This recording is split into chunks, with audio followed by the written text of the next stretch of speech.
Well, hey, there you are, Sonia here. Welcome to Sonia's Sermonettes. I know that in this day and age of where there's so much information, there's just way too much information at times in regards to our faith and the warfare that we face daily with it. What I mean by that is that we can actually focus on information given, whether it's right or wrong, it may be completely accurate that we have been given. But what do we do when we want to believe God beyond and above and over that information?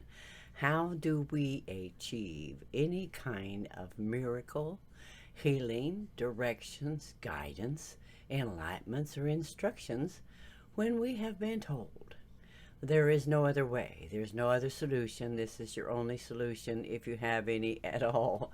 Many times we don't get any solutions offered to us whatsoever. But what does a believer do, or an individual that's going to believe God in spite of the information, in spite of diagnosis, in spite of whatever has been told or reported? How do we overcome that? How do we achieve? And most importantly, how do we please God? And really, what does God expect us to do? I mean, after all, we've got everything we need now, do we not? That's not so. What we need is a whole lot more of faith, a whole lot more of confidence, and believing we can achieve and accomplish things that are miraculous, that are miracles, and that are accomplishments that people did not even think was possible. How do we do that? I've been thinking on this quite a bit, and I know that our faith wavers at times. It's kind of like being on a ship and it's storming and the waters is just rolling and beating the ship around, and it looks pretty bad out there, doesn't it, when you're on that ship and the storm is just blowing and howling? That's pretty much what all that information is when it comes to just simply getting yourself and your faith with God shut in with Him, believing beyond what it looks like, what it sounds like, what you have been told it's like. You have to become more and more like a little child to believe beyond a shadow of a doubt. How do we move God? I heard the other day someone says God's not moved with tears.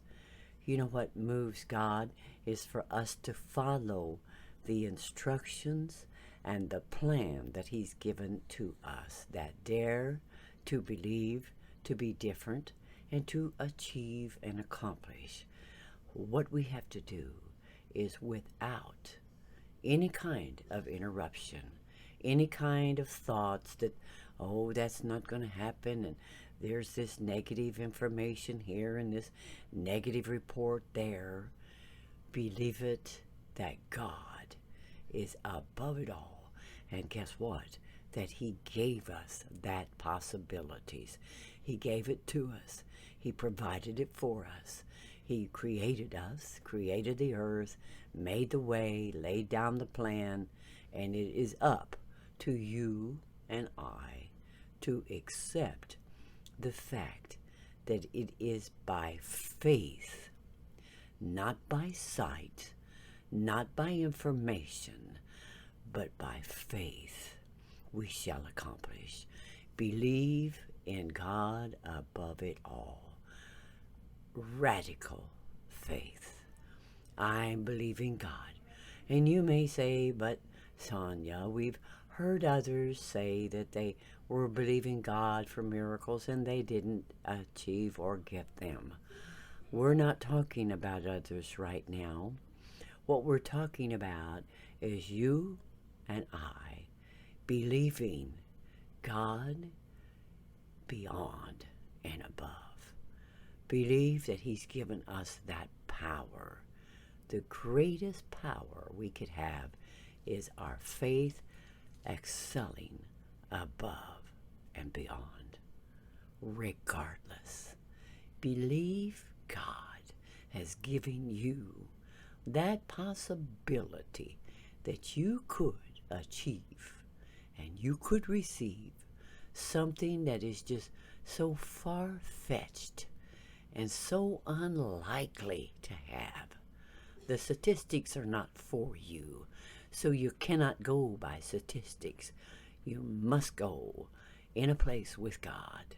I'm believing He gave me this power that if I ask, I'm going to get.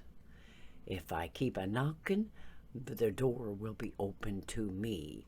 If I keep seeking, I'm going to achieve and accomplish. What do you have to lose simply by trying? You have everything to gain. And to lose would be to not try, to not overcome your doubt, your fear, your unbelief, yourself, and believe that God has a plan. Father, if I believe in you, that you have given me power to overcome, and in my body, my whole being is your temple, and in this temple, your word tells me that you fill my temple with your spirit.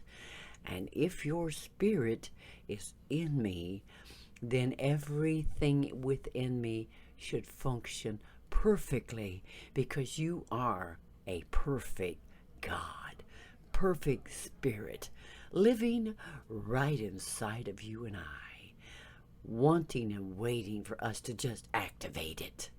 Come on, let's activate the faith beyond. Let's at least give it a chance and a try. We won't hurt, will it? We can be achieving and not even know that it's just right at our fingertips, right at the tip of our tongue. What are you speaking today? Don't listen to negative naysayers. Listen and read what He said, that you and I can have and achieve. I'm glad you stopped in, and I look forward to the next time. And so, until next time.